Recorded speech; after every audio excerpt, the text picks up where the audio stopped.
I am Alexander Holmes, in charge of alumni relations, and today we will meet a PhD who is going to talk about their thesis and the experience after their thesis. Thomas, tell us about your thesis. So I did a thesis in formal informatics, working on software security and verifying and finding bugs that involve security problems in softwares. Especially what we did was finding better models for attackers with more advanced capabilities. So I didn't want to work in the academy. Even when I started doing my thesis, I really wanted to work in the industry because I knew that in the field I wanted to do my thesis on, there was specific companies where I would be able, as I said before, to do both the engineering part and the PhD part. So I did my internship in Paris in the industry. Then I started my thesis with the goal to actually do something and learn things that would be applicable to the industry world. And during my PhD, I did many winter school and summer schools. And during one of these, I actually met the company that recruited me, which is called TrustInSoft.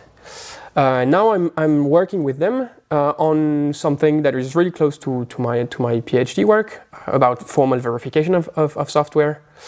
And again, this is something where I can continue doing what interested me during my PhD and actually apply this to real world applications, which is something that we do not often do in the PhD, which is very interesting to me.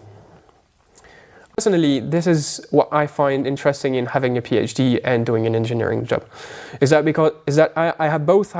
can talk about engineering stuff because I have the knowledge of, I've been taught the knowledge of it, and I can also understand in some broader and deeper way some areas about formal stuff. And so having both actually allows to have very interesting conversations with all kinds of people.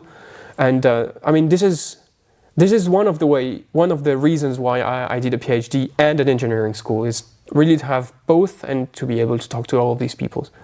If you have to recommend being an engineer and a PhD, what would you say? I would say that you have to do this with the motivation that you will both have a formal leg and an engineering leg, and that it's not two things separated, it's actually two things playing together, and you have to recognize what you find interesting in that. It's fine to consider both things interesting. Sometimes when you talk to engineers, they think the formal stuff is not interesting and vice versa. I think we can bring value by merging them, and it is fine to actually find both of them mixed together as something interesting. And this is what I find interesting in my job today, I think.